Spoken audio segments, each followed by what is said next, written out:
Buenas noches, compañeros. Buenas noches, profesor Felipe. En este momento vamos a hacer la exposición de psicología educativa. Ya nuestra compañera Carlos nos va a compartir pantalla para ver las diapositivas. Nuestro grupo está conformado por Jennifer Marroquín Infante, Carol Moreno, Marcela Basto y Lady Galvis.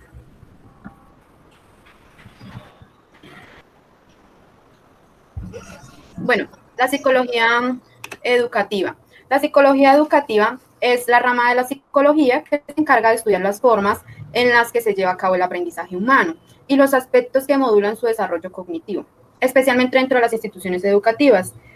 Dentro de las instituciones educativas, la psicología educativa busca investigar cuáles son los mejores métodos y planes de estudio para mejorar la gestión y para mejorar el modelo educativo. Ahorita vamos a hablar sobre el origen de la psicología educativa.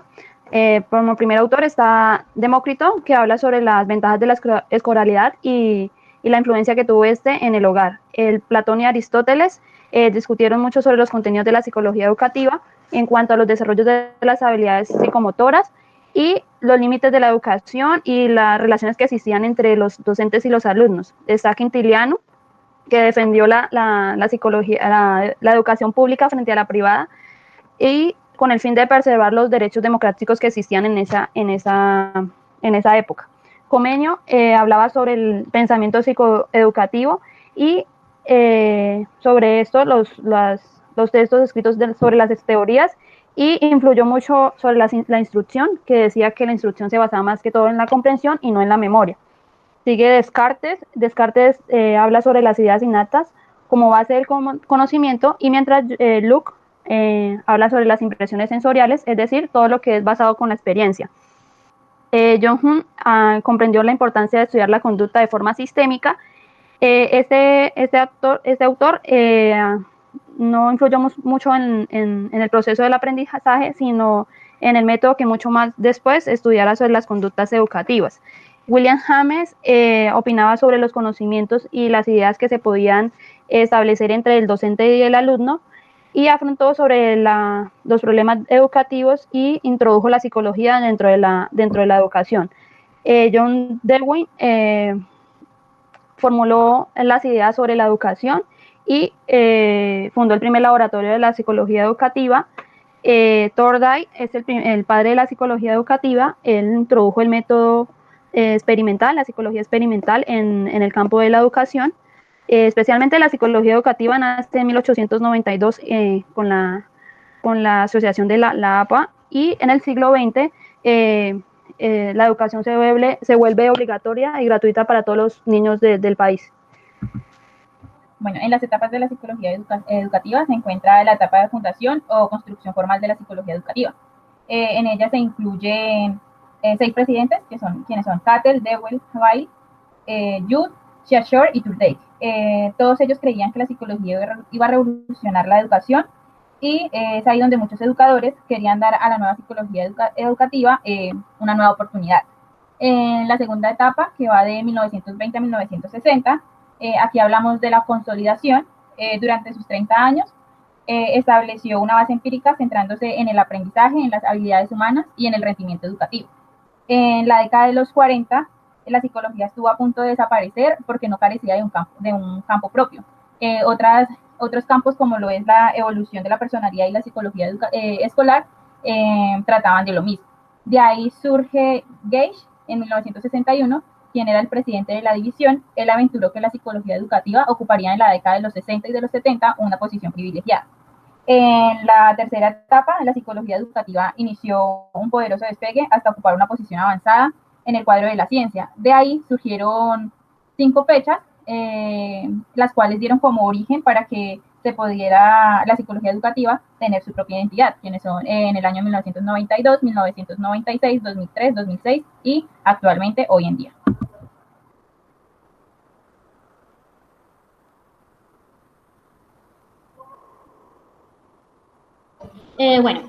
Vamos a hablar sobre los modelos de intervención. Un modelo de intervención se da cuando hay una problemática y se plantean objetivos y estrategias para la solución de la intervención. Vamos a hablar sobre el modelo pedagógico. En este modelo pedagógico es una búsqueda por entender y presentar fácilmente el proceso de enseñanza o aprendizaje que se debe desarrollar en una institución escolar, de acuerdo a los lineamientos misionales de cada institución, con las características y necesidades de la comunidad educativa. Está el modelo pedagógico tradicional. En este modelo pedagógico, se concibe la enseñanza como un verdadero arte y al profesor como un artesano, donde su función es explicar claramente y exponer de manera progresiva sus conocimientos, enfocándose de manera central en el aprendizaje del alumno. En esta, el alumno es una página en blanco en la cual el docente va a inscribir su aprendizaje. Aquí hay dos tipos de docente, el enciclopédico y el progresivo. En el enciclopédico es cuando el docente sabe mucho, maneja mucho el tema, lo domina, pero no sabe cómo transmitir. Y en el comprensivo es cuando el docente no es propio de esa materia o de ese tema, pero tiene algunas capacidades intelectuales para comprenderlo y lo sabe transmitir. Está también el modelo pedagógico conductista. Este modelo pedagógico conductista, la educación es la de transmisión de saberes, viéndola como una manera de generar la acumulación de aprendizaje, se basa en la vertiente estímulo-respuesta y se pretende por modelamiento, educar por modelamiento de conducta. En se puede ver el condicionamiento operante y el condicionamiento clásico. También tenemos modelo pedagógico progresista. En ese modelo pedagógico progresista es también conocido como pedagogía reformista. Es un movimiento pedagógico de carácter progresista crítico con la educación y es crítico con la educación tradicional. Este pretende la aplicación de un prototipo formativo para la educación práctica, dinámica, participativa, democrática, estimulante, la cual busca romper con los formalismos tradicionales. Se dice que el fin de la escuela no puede ser limitado al aprendizaje, la escuela debe preparar para la vida. El modelo pedagógico cognitivista, este modelo pedagógico cognitivista es basado en la concepción piagetiana del desarrollo. Este método se diferencia de los otros porque su principal objetivo no es el de cumplir un currículo, sino contribuir a formar al sujeto de tal manera que adquiera habilidades cognitivas suficientes para ser autónomo, independiente y capaz de aprender por sí mismo, capaz de darle manejo a alguna situación que se les presente en la vida. Esto se caracteriza por estudiar cómo el ser humano conoce, piensa, crea y recuerda la información. Tenemos el modelo pedagógico crítico radical. Esta es la de mantenimiento de principios de razón y de emancipación del individuo por sí mismo o a través del desarrollo del juicio y la crítica integrando valores de la sociedad y a la vez luchando por la transformación del contexto social, formando procesos intelectuales para comunicarse bien y solucionar los problemas propuestos. Es donde el docente le quiere dar al alumno que sea capaz de entrar en un debate y dar un fruto crítico basado en unas estructuras sólidas.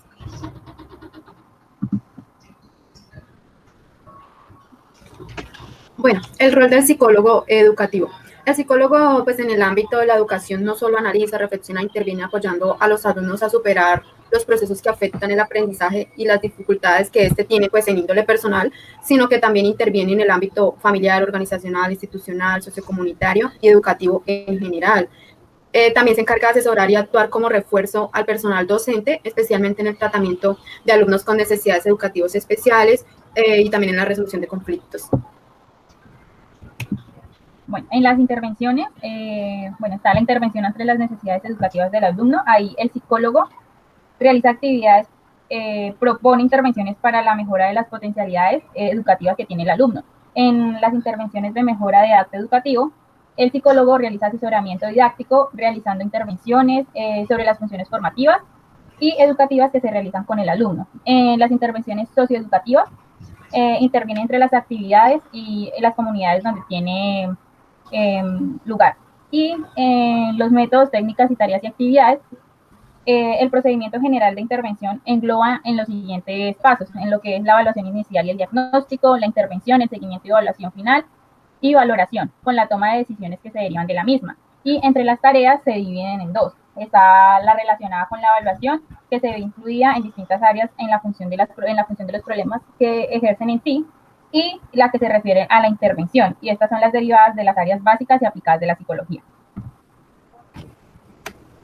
Bueno, en el caso, nosotros tenemos que plantear un caso, pero realmente no encontramos un caso como tal que fuese educativo dentro de un aula.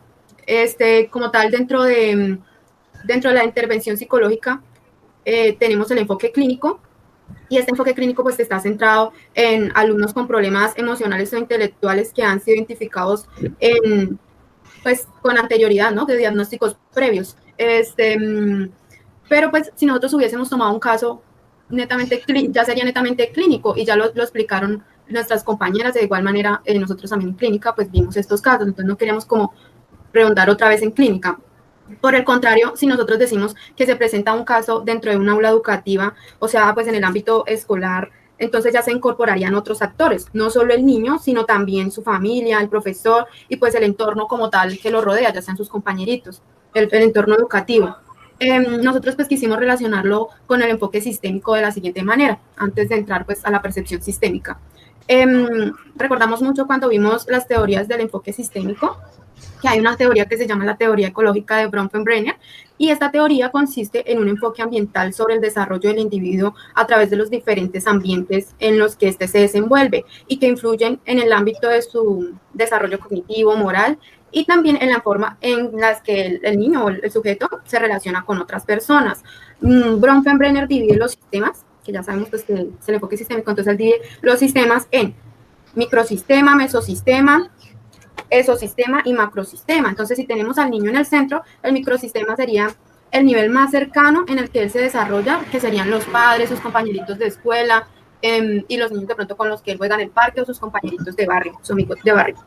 El mesosistema entonces viene siendo la interrelación de dos o más entornos en el que participa el niño, o sea, sería la de los padres con el profesor o con la escuela en general, con todas las actividades escolares podría ser un ejemplo. Si hablamos de esosistema, serían las fuerzas que influyen en lo que sucede en los microsistemas, pero en el niño no tiene como tal una participación, o sea, no es activo. Puede ser, por ejemplo, el trabajo de los padres. Entonces ya como tal, alrededor, ya la última ruedita de los sistemas sería el macrosistema, que nos da las condiciones pues, culturales, ¿no? Que rodean al niño, en este caso pues sería nuestra cultura, la cultura llanera. Bueno, vamos a hablar sobre el viejo paradigma y el nuevo paradigma. En este viejo paradigma es una herencia de la revolución industrial producida en el siglo XIX. En esta línea de ensamblaje, entonces la parte industrial necesitaba trabajadores para sus empresas. Entonces aquí fue donde tuvieron la magnífica idea de utilizar esos recursos, del país para la educación, para que la gente de bajos recursos pudiera ingresar a la educación. Pero en esta educación lo que hacían o lo que hacen es, nació un modelo de aprendizaje basado en la economía, donde lo que enseñaban era que lo que decía el docente, eso era lo que no se podía refutar, no se podía criticar, no podían ser autónomos, ni tampoco podían ser creativos. Simplemente lo que decía el docente, eso era, porque lo que necesitaban las grandes industrias eran personas que siguieran instrucciones para que pudieran operar sin margen de error. Entonces, lo que nos dejó esta revolución industrial es bueno por un lado porque las personas de bajos recursos pudieron empezar a tener una educación, pero es malo porque implementaron una educación donde simplemente lo que decía el maestro, eso era lo que se hacía, donde nos criaron nos educaron de una manera donde no se valía ser imaginativos, no se valía ser personas críticas, no se valía pensar diferente a lo que el maestro decía. Antes del siglo XIX, la educación simplemente era para la burguesía, para la gente que tenía dinero para poderla costear. Había una imagen de Albert Einstein, donde él decía, todo el mundo es genio, pero si juzgas a un pez por su habilidad de trepar un árbol, pasará el resto de su vida creyendo que es un inútil. Porque ahorita más adelante explico esa imagen que yo vi. Aquí, bueno, entonces, en el antiguo paradigma no se valía criticar, en el antiguo paradigma era un aprendizaje, por así decirlo, psicorrígido, donde el docente era el que tenía la razón.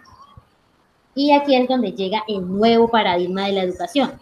Dice, educar viene de educar, que quiere decir extraer lo que tenemos dentro hacia afuera. En el nuevo paradigma se ve el ser humano de una forma distinta, reconociendo a cada uno sus habilidades, talentos y capacidades. ¿Esto qué quiere decir? Que en este nuevo paradigma se ve las habilidades que tiene este niño. En este nuevo paradigma, los maestros observan a los niños y van intuyendo qué tipo de inteligencia o talento y cualidades innatos poseen y permiten las condiciones para que como semillas que somos vayamos floreciendo en el nuevo sistema educativo. En este quiere decir que en este sistema educativo lo que se busca son personas más autónomas, personas con un carácter ¿cómo les dijera? Un carácter más propio, donde sean capaces de decir, no, esto no es así, hagámoslo de esta manera, donde sean capaces de crear, de innovar y de hacer lo que realmente quieren. En el pensamiento sistémico, representa uno de los principales fundamentos del nuevo paradigma científico. Sus bases conceptuales surgen en la segunda década del siglo XX, lideradas por la física, la biología y la psicología. La educación en el marco del nuevo paradigma. Bueno, el enfoque sistémico en el marco de la educación considera aquellos aspectos de la realidad intangible y global, y percibir la realidad y la educación como sistemas resulta muy indispensable porque de este modo se pueden integrar por lo menos el cuerpo y la mente, el individuo y su contexto, la psicología con la espiritualidad, y lo que buscan y afirman los autores es que de esta manera se pueda establecer las bases para construir el enfoque más humanístico y transpersonal en la educación. Bueno, el nuevo paradigma asume y sugiere rutas en materia política educativa que comprenden la naturaleza humana desde una perspectiva holística a partir de sistemas interdependientes que lo que hacen es conectar los aspectos biológicos, los psicológicos, los sociales y los espirituales de la persona. Aquí tenemos también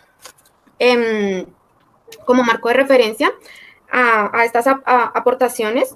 Vizquera en el año 2012 nos establece una comparación entre los principios que rigen el tipo de educación basada en el antiguo paradigma y los que se rigen en el tipo de educación basadas en el nuevo paradigma. Aquí las tenemos pues en pantalla en la diapositiva, y lo que buscan estos nuevos principios es el desarrollo de la perspectiva educativa, sacando pues de la persona o del estudiante su verdadera naturaleza y todos estos aspectos que pues hagan trascender a la persona. Como lo dijeron mis compañeras anteriormente, en el nuevo paradigma se introduce la innovación educativa. La innovación educativa se trata de que las instituciones educativas tengan unas ideas para el mejoramiento de las problemáticas. Lo que recomienda la innovación educativa es que se plantee la idea de mejora dentro de la misma institución, porque las instituciones son las que saben las problemáticas existentes dentro de ellas y las que quieren atender especialmente. La innovación educativa cuenta con unos objetivos para el desarrollo dentro del marco de su institución y dentro del entorno de cada estudiante. Como primero está la formación del estudiantado. En esta se encuentra como esencia la innovación, ya que cada estudiante cuenta con una idea que puede mejorar su nivel de vida tanto individual como social. En la segunda está la autonomía, pues ya cada estudiante cuenta con su propio criterio y con la independencia de su propia opinión, sin que otras personas intercedan en sus propios deseos, en sus propias ideas para el futuro. Y como tercero está la práctica, que son todas las que uno lleva al exterior. O sea, la idea que uno tiene de innovación para llevarlo al mundo exterior. Entonces, esto es lo que abarcamos sobre la psicología educativa. Espero que les haya servido de algo la explicación de nosotras, y ya hasta aquí llega la explicación de la psicología educativa.